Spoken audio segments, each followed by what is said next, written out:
Good morning. I was reading a book, How to Stop Worrying and Start Living by Dale Carnegie. It's a very famous book.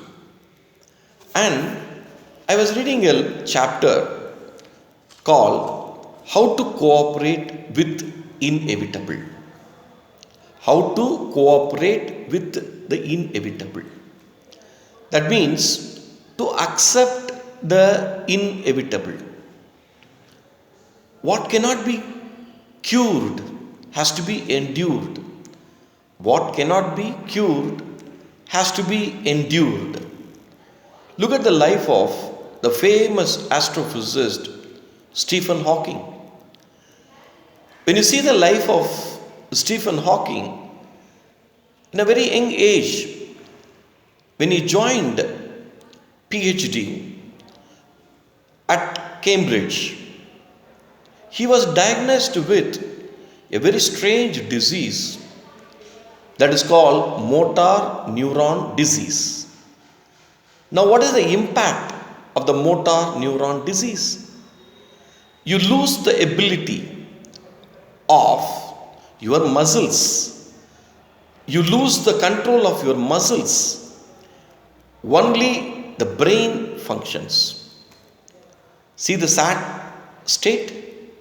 A young man just then joined PhD. He has lost the ability, losing the ability to use his muscles.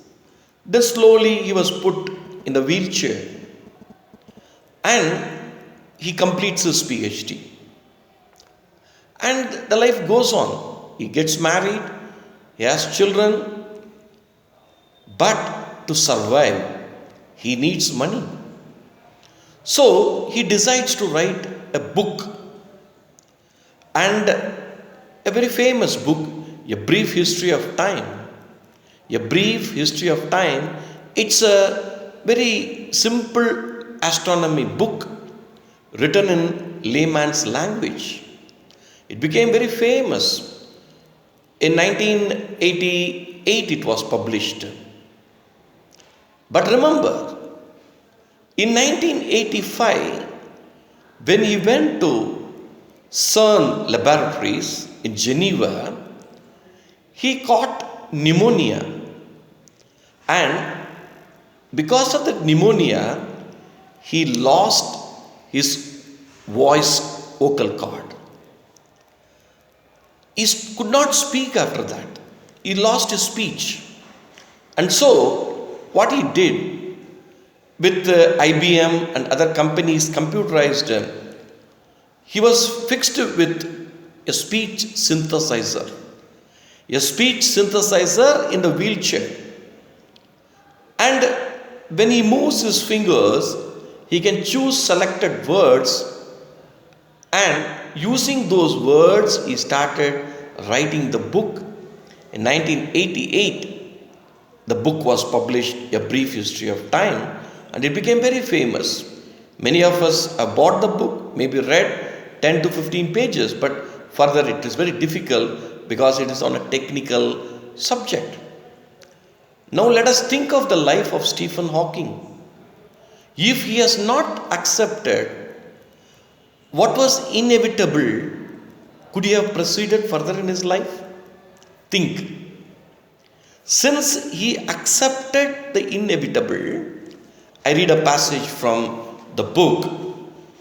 Famous philosopher Epictetus says, there is only one way to happiness.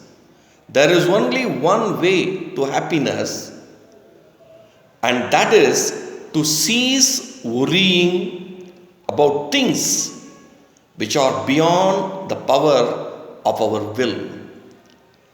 Now, you can't fight against all the time. Sometimes you need to surrender. You can't do anything sometimes. Situations are like that. You don't have a choice. Yes, you have a choice. That choice is only to accept the inevitable.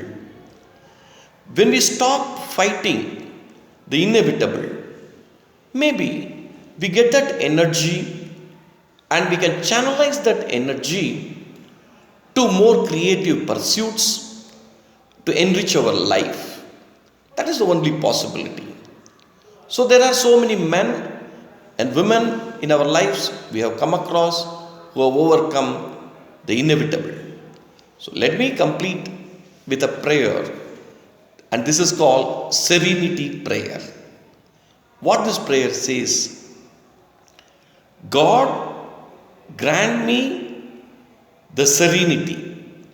God, grant me the serenity to accept the things I cannot change. To accept the things I cannot change.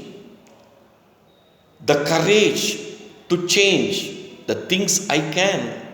The courage to change the things I can. And the wisdom to know the difference. That's very important. What we can change and what we cannot change. We should have the wisdom. And the wisdom to know the difference. Thank you so much.